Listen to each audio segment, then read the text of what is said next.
Welcome back, everyone, to Aesthetic Appeal, the podcast for aesthetic brokers, where you can get the latest information for your practice, whether it be medical aesthetics, anti-aging, hormone therapy, plastic surgery, cosmetic surgery. Aesthetic Brokers is pleased to welcome on this episode of the Aesthetic Appeal podcast, Mr. Brian King of PCF Insurance. Brian, welcome to the show.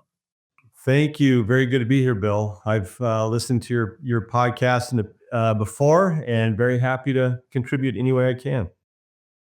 Well, we're excited to have you on the show.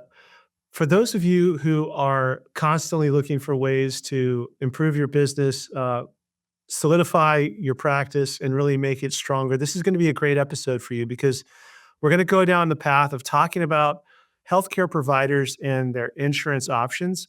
And we're going to specifically talk about an article that's resurfaced from this summer that deals with cyber attack. Brian, if you would, take us down this path and talk a little bit about, first off, where you came from, how you got into this space, and why you think insurance is possibly something that gets undervalued or maybe less considered as a primary consideration for most practice owners, and specifically cyber attacks. Well, thank you, Bill. So again, my name's Brian King, and I work for PCF Insurance, which is a national company. We've got insurance brokers all throughout the United States, and we provide services across all states in the union. I've been in insurance since I worked in the mailroom at my stepdad's insurance brokerage. And so I don't know if you can see me or not, but I don't have any hair left hardly, and what's there is gray. So over that amount I of love time, that haircut. That's a great haircut. And for the listeners too, I think this will resonate as far as having this particular voice on the show for a reason, because Brian really does. You do understand the individual owner of a business and having to make all the tough choices of what do you invest in and what do you don't. Absolutely right.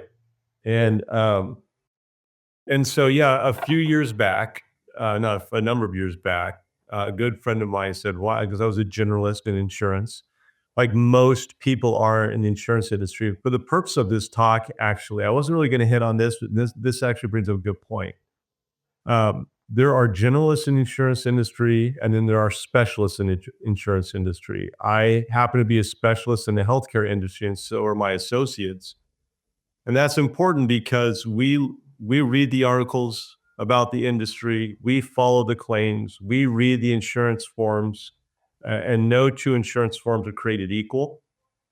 And so we've seen, as we review cyber liability policies and medical malpractice policies, contracts that don't protect physicians very well, but are rather designed to provide some coverage, but mainly protect the insurance carrier from losses or to mitigate insurance carriers from losses. Of course, all contracts will do that, but some are written in favor of physicians more than others, and that's part of what a specialist, in theory, can do for your practice, is provide a better policy. And typically, it's the same cost, sometimes a little less, sometimes a little bit more. But the point is, if you're going to pay money to fund a liability, you want that liability to be funded should there be an episode. And so, most practitioners really worry about the bottom line profitability, about the EBITDA. Maybe they're going to sell in a year or two or three or four or five, or there's day-to-day operations. They want to keep the profitability up. And so it's my experience that price, we often shop by price. All of us. I want to get the least expensive home warranty I can get. I want to find the cheapest plumber, and I want the cheapest insurance policy I can get, because all those things are going to keep money in my operating account and my keep my assets healthy. This is a great point you bring up about the idea of cost and expertise. And I think that's absolutely something that resonates in the aesthetic spaces. Look, you could go to a discount low grade, low skill set, low quality of goods to get a neuromodulator, right? Or you could go to someone who's really credible, has significant experience, and is specialized and knows what they're doing to get the exact result that you want. Why would you go someplace that isn't a healthcare insurance expert?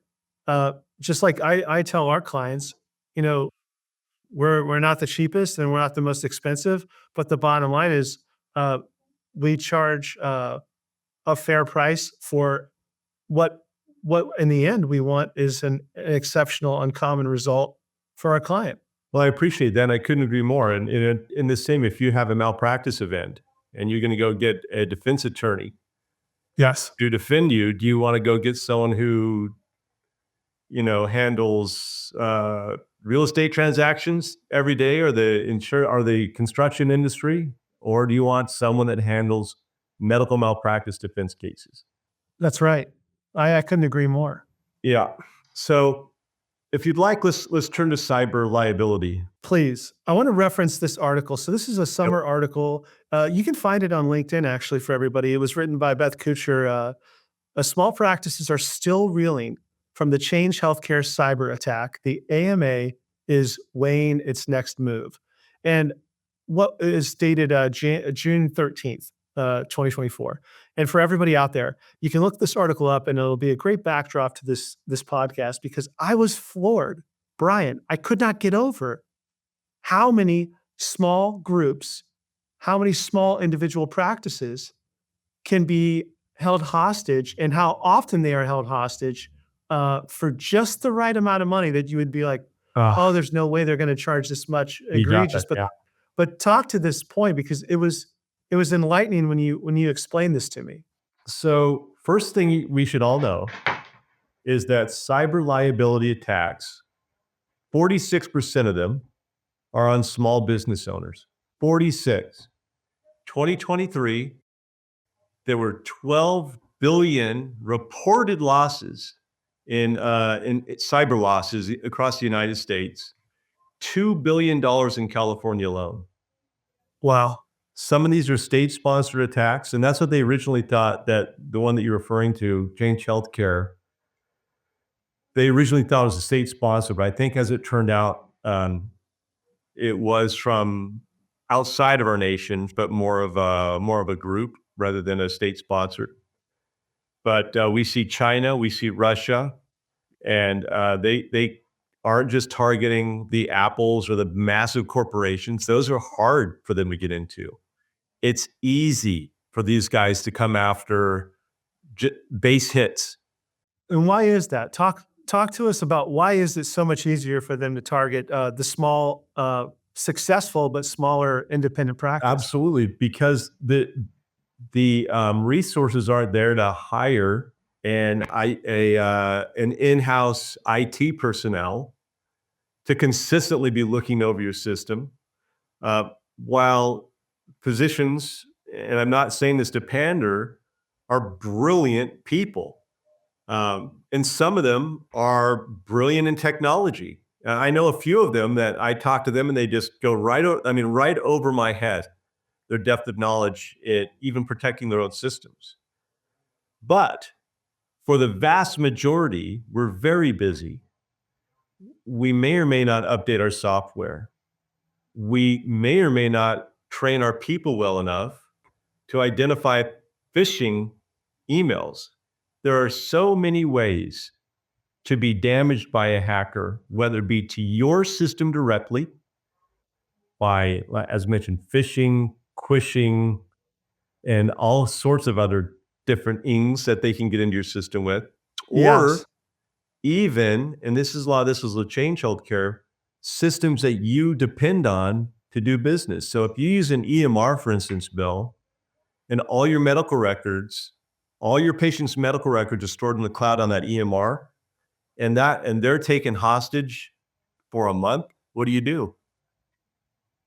You're done. You're closed down pretty much for a month until you can get back into those healthcare records, because you can't practice medicine without access to their healthcare record. So you bring up a really great point too is, you know, for for backdrop, Brian, some of our clients, as they migrate into a transaction and they join uh, like a private equity backed portfolio of companies, they might have at that point, they might have the resources to provide a chief technology officer or a chief information officer who's doing this kind of hardening and protecting. But as the individual, uh, they're still like month over month, year over year, the chief executive officer of their practice, and they've got to make the tough calls. And it's hard to do all of those functions like you're talking about at every turn, every nook and corner and cranny with the staff to make sure the staff are educated and they're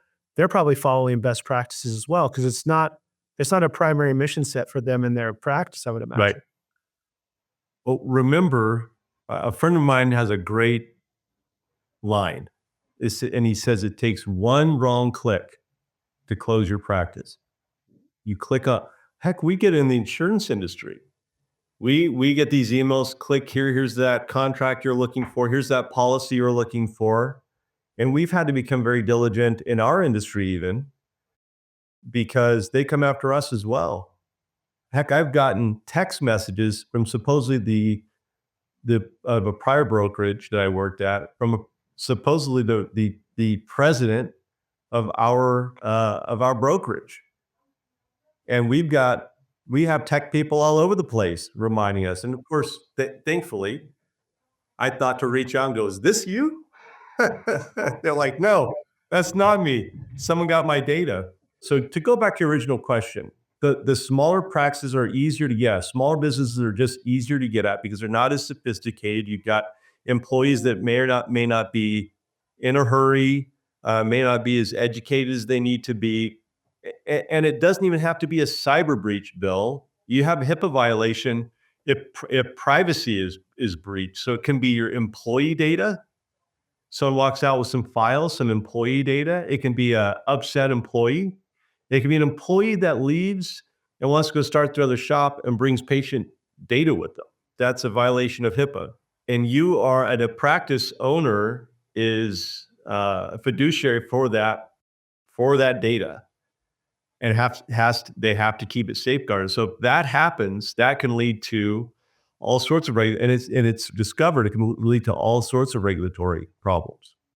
And so talk to me, if you would, three things. One, let's talk about what are a couple of garden variety best practices that you would recommend anybody that's listening is saying that's a great tip. Thank you. I want to consider doing that for my employees to have a best practice.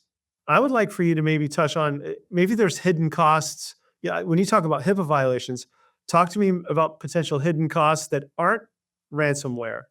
And then three, uh, go to the core of this podcast with regards to, if you would, about ransomware and kind of how a lot of that plays out and how you view it as you brief people and educate people with regards to offsetting the risk because of the nominal cost, perhaps, of what I'm assuming would be the cyber type coverage, Yes, those sir. kind of things. So listen, the very first best practice you need to have, and this may be a little bit too on the head. My opinion is you just have to say and accept you need cyber liability insurance. And I know this is not exactly what you're looking for in this question. I'll get to some best practices because I'm going to go through. Should you have a breach, regardless of what kind of breach it is, what the federal reporting requirements are. If you'd like, a little later on in the podcast, Bill. Sure, And that'd be as great. soon as you start looking at these, what you're supposed to do should you be breached, you will realize beyond all other costs, you're going to need to hire people. It's going to cost you a ton of time, and you're going to wish you had it. You're just going to wish you could dial one phone number and you've got people taking care of this for you. Okay, so that's number one. Number two, you have to use multi-factor authentication. So you talk to your IT person, hire an IT person to set that up on your devices, in particular your mobile devices. Number three, don't use your phone for for exchanging any kind of personally identifiable information. No pictures, no communication with the patient about anything that is personally identifiable, which is practically anything. Lastly, I'll bring in one other thing is, especially if you're in the aesthetic space, if you're posting pictures of before and after, and you see that they have a authorization sign, but their identity is obscured. In those photos, there's oftentimes metadata, and hackers can go in and pull that right off the internet, and it doesn't even take a hacker actually. Pull it right off the internet, and they've got patient information from the photo that you posted. You should also use a password manager, a sophisticated password manager. And there's a lot of advice out there that's kind of conflicting about how often you should be changing passwords, et cetera. But everybody seems to believe that a encrypted password manager is invaluable. Well, now I'm just thinking about my other two questions where it was like, okay, like we've put in some best practices, we've taken necessary precautions, we've done our fiduciary responsibility, our medical responsibility, and we still got zapped. And so now it's like, what are the potential consequences if you don't have coverage? Let's go to the worst case scenario first. Okay, Jail. nuclear option, got it. The worst case scenario is jail. The worst case scenario is something happened and you decide you're not going to do anything about it because you're realizing that the financial consequence is going to be too great, and you may as well wait to see if something bad happens. Well, you're going to don't want to do that. potentially I don't want to go to jail. knock at the door, and some very bad things can happen. And some states are tougher than others. Texas and California are two that will come and get you if you are not. You're supposed to, within the first 30 minutes of discovering that you've had a breach, begin the process. The first step is notify your IT team, and next is notify your breach response team. Which is the owner of the practice and the owner of the practice. I mean, you can go right. Who's my third call? Do I get a third phone a friend? Do I get a third line? Like, what's my third strike here? That's right. In fact, you can go. There's the Federal Trade Commission. You can breach it. Unbreach it. You can Google it. Data breach response, Federal Trade Commission, and I encourage people to look at it, because as soon as you start looking at it, you go, "Uh-oh, I'm not going to have any of these things." I wouldn't even know who to call by step 2. So this becomes now my full-time job, I'm guessing, because it just is. You're the most caring, the most conscientious person in the organization, because you're the owner, the founder. So now that becomes your full-time job instead of doing patient care. Absolutely Got right. it. Okay, I get Let's just assume it's not. So ransomware, if people don't know, is where basically somebody takes your system over, or a system that you are dependent upon over. Maybe you don't own that system. Like I said, maybe it's an EMR.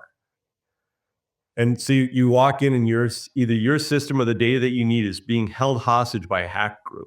And IBM report that comes out annually says that they're in your system for about 6 months before you know. So they've gotten in there. They've been logging your keystrokes. They've got all your passwords, not just to your, if you've used bank accounts, more than likely they've got access to everything by the time they've had access to anything. And that's probably the most important thing for you to realize is, again, you won't know typically for 6 months. Wow. Understanding that the statistics of small businesses that get exposed to a breach, that get exposed to ransomware.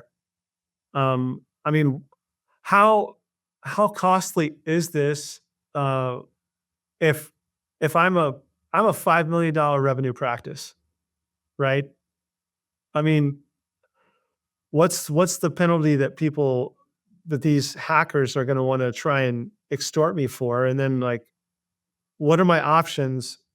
Let's say that sounds like a crazy amount of money. If I had insurance, what does typically garden variety insurance cost me for this on an Sure. annual basis? If I'm a $5 million practice with like, 3 or 4 providers under one roof. So far as costs go, I'm gonna give you another analogy. So imagine you got a jug of water, Bill, and that represents your assets, your company assets. It's not that a hacker comes along and stabs a hole in it and there's money leaking out. It's like they come up and they punch 10 holes in it and it's just pouring out because it works like this. There may be HIPAA fines. That's money out the window. There may be downtime, money out the window. They may hold you captive for money out the window. It just goes on and on. Every aspect of your practice, regulatory issues, downtime. You have to notify everybody that may have been a victim of the breach. So this comes legal fees. This becomes everything on and Yes. on. Like I said, Okay. it's like multiple holes being punched in your bucket all at once. And you got to try to stop the bleeding right then, but you've Okay. already lost. You've immediately lost. Okay. Now I want to bring up a point too, Bill. When they hold you for ransom, let's just talk about ransomware for a moment. If they hold you for ransom, because they've typically been in your system for a while, they become experts at figuring out what to ask you for. If you can somehow pull off $50,000, they're gonna ask you for $50,000. They're not gonna ask you for 10 million. If you can pay 5 million, they're gonna hold it for 5 million. They're not asking for 20. And the reason they do that is they want the money. They really don't care about the data. They want the money. And then they typically do release the information back to you. And the reason they do that is if they stop doing that, Bill, no one would ever pay them. So they've got this worked out very, very well to make themselves So an alive. ounce of prevention, worth a pound of pain. Yeah. So now let's talk about the insurance coverage. So here's what I don't want to encourage people to do, and I see this a lot. You can get cyber liability in maybe your business owner's policy, a part of it, or maybe you'll see it on your medical malpractice policy. In this space, in the healthcare space, insurance brokers that work in the space don't like that. The reason is those are very, very limited coverages. So we encourage you, save your money on those little coverages. A cyber liability policy, a robust cyber liability policy, costs between $800 and $1,000 for every $1 million of revenue. That's a great benchmark. Thank you for that. Okay. So in the grand scheme of things, Yeah. you know, you're talking, and that's per year. Yes, annually. Yeah. So a $5 million practice is at this point very successful, and now you've got to kind of protect what you've built, and we're talking about $4,000 or $5,000 a year to protect what could be a 7-figure cost uh, of what gets exposed. Yeah. So that'd purchase you about depending on how we design it, you'd be looking at $1 to $2 million in coverage, Okay. or $5,000 to $8,000. I get why this is becoming such a more talked about topic over the last couple of years. Bill, statistically, we all have fire insurance on our homes. Really, statistically now, it's far more likely you'll be a victim of some sort of a cyber attack than you will have a house fire by leaps and bounds. And it gets worse every year exponentially. I want to make one more point too, if you don't mind, Bill. Please. Again, I cite the IBM cyber report. And the reason I do this is I think with good reason, people can sometimes be a little cautious to listen to information from, say, the insurance industry, from an insurance broker. You know, we have a vested interest that you buy insurance from Yeah, us. sure. So I really like to go, look, let's not look at what CNA has to say about this. Let's go outside CNA insurance. Let's go outside of the industry and let's look at what the world says. Let's see what IBM says about it. Healthcare records are 9 times as valuable to hackers as financial records. Wow. So if you're a hacker and you want to get bang for your buck, you'd go to low hanging fruit, but get a ninefold return on the work that you put in as a hacker if you went to healthcare companies. So it's not necessarily just this nefarious act, although it sure feels like one.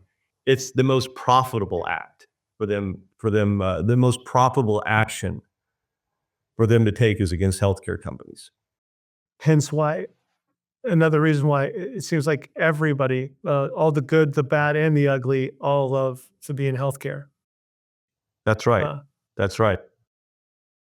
well, Brian, I am completely refreshed by the information you guys provide. I I've sat down and had a chance to speak with Brian and the leadership at PCF before, and uh, it was a very good team. Really educational on my part of learning a ton from you all about the exposures and the risks in the industry.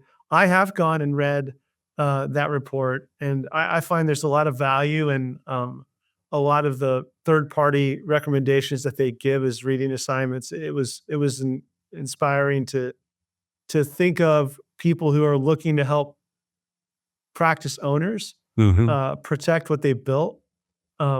I really like the fact that you guys do have a healthcare tilt to how you look through the lens of protecting and how you think about risk assessment.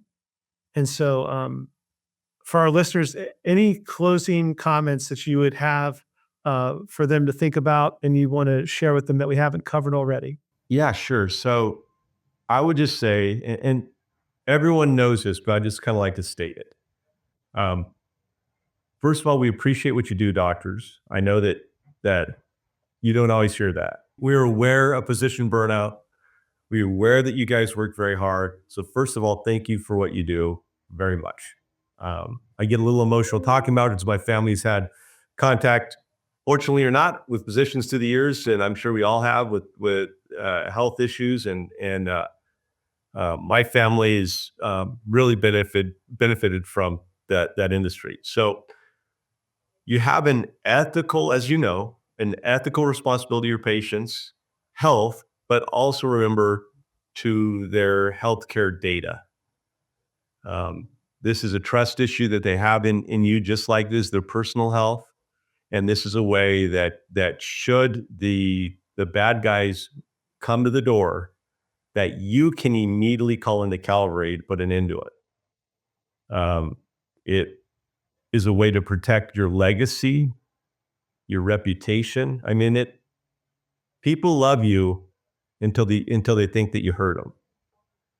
And I would hate to see for any of your clients and any listeners here that put in all this hard work for all the right reasons to turn around and feel like they've done injury and they now feel that they're not worthy of trust. Their patients don't trust them anymore.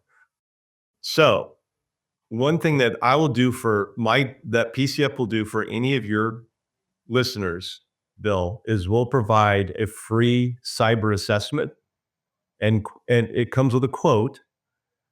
So all we need is the name and address of your practice and your estimated annual revenue. We'll come back to you with a list of quotes and coverages, and I think it's about an 18-page cyber report that benchmarks you against the against the industry. So you'll get a score. you're in the 57th percentile, you're in the 80th percentile, you're in the 46th percentile,